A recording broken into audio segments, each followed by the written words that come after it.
大家好，欢迎来到我们的乒乓球教学节目，我是主持人南，一个正在努力长球的新手。大家好，我是教练易。教练，我最近练球的时候发现一个特别大的问题，很多时候我觉得自己已经很用力了，球速也不慢，但总感觉球没有什么质量。和高手一打，他们的球又转又冲，而我的球很平，没什么杀伤力，失误还特别多。这是绝大多数业余球友都会遇到的问题。业余球友和专业运动员最大的差距，并不是力量，也不是速度，而是旋转。说的更准确一点，就是撞击太多，摩擦太少。也就是说，看起来都把球打过去了，但实际上击球质量差很多。没错，撞击产生速度，摩擦制造旋转。如果摩擦不足，旋转自然就不够。旋转不够，不仅自己的球质量低，还特别容易吃对方的旋转。所以，一个真正高质量的击球，一定不是只有速度，而是速度和旋转都要有。今天我就教大家一个特别简单的方法，帮助大家找到摩擦球的手感。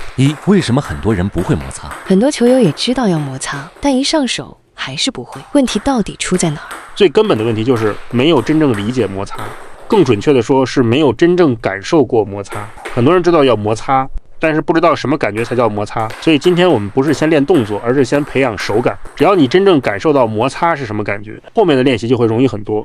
一个最简单的练习。那我们应该怎么练？大家现在就可以跟着一起做。这里以右手持拍为例，左手拿着乒乓球，把球放在身体腰腹前方，也就是我们平时最佳击球点的位置。右手拿着球拍，我们分别做两个动作。第一个动作是撞击，拍子朝着前方轻轻推过去，动作一定要放慢一点，力量也轻一点，别把自己的手逮疼了。第二个动作是摩擦，这一次不是朝前撞，而是沿着斜上方去摩擦球。同样，动作放慢，力量放轻。还有一个细节非常重要，左手一定要把球拿稳，这样当球拍接触球的时候，你才能真正感受到两种完全不同的力量。是不是左手其实就是一个感受器？没错，就是这个意思。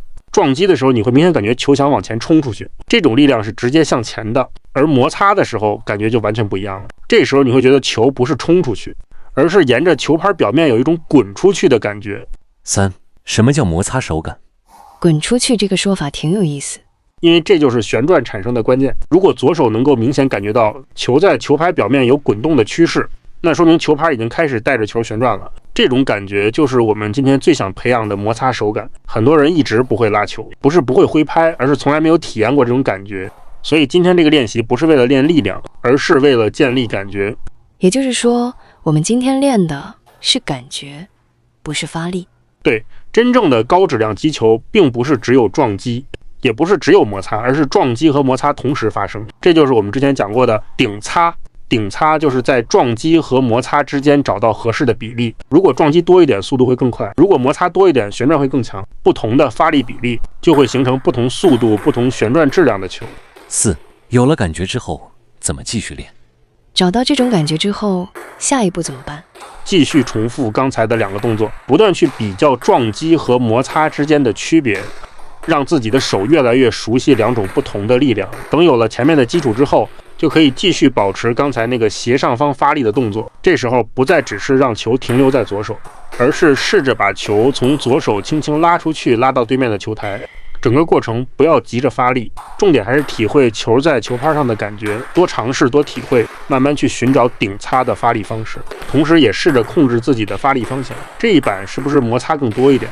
下一板是不是撞击更多一点？通过不断调整，你会越来越清楚不同发力方式对应的速度和旋转到底有什么区别。为什么一定要慢练？很多球友都有一个习惯，一上来就想按比赛速度练，这样是不是效率更高？恰恰相反，入门练球是第一步，也是最重要最难的一步。入门不只是学动作，还包括空间感、球感、手感等等，这些能力都需要时间去建立，所以一定要先慢后快。刚开始不会就慢慢练，因为只有动作慢下来，大脑才有足够的时间去思考、去感受、去控制、去调整。如果一开始就追求速度，动作很快就做完了，大脑根本来不及分析，也来不及修正错误。所以真正效率最高的方法就是先把动作放慢，在慢动作中反复练习，等动作手感和发力都真正掌握了，再慢慢上台练习，逐渐提高速度。这样练出来的动作才会稳定，也更容易形成正确的肌肉记忆。总结，今天这期节目其实没有教特别复杂的技术，但却是在帮助大家建立一个非常重要的基础——摩擦球的手感。没错，很多业余球友打不出旋转，并不是不会挥拍，而是没有真正理解什么叫摩擦。今天这个练习就是帮助大家用最简单的方法，亲自感受撞击和摩擦之间的区别。当你真正找到球滚出去的感觉，也就离高质量旋转更近了一步。记住，练习的时候一定不要着急，先慢后快，多体会，多比较，让手真正记住摩擦的感觉。如果今天这期节目对大家有帮助，欢迎订阅、点赞、分享，把节目推荐给身边一起练球的朋友。也欢迎大家来东谷乒乓训练营，一起练球，一起提高。我们下一期继续聊乒乓球，下期见。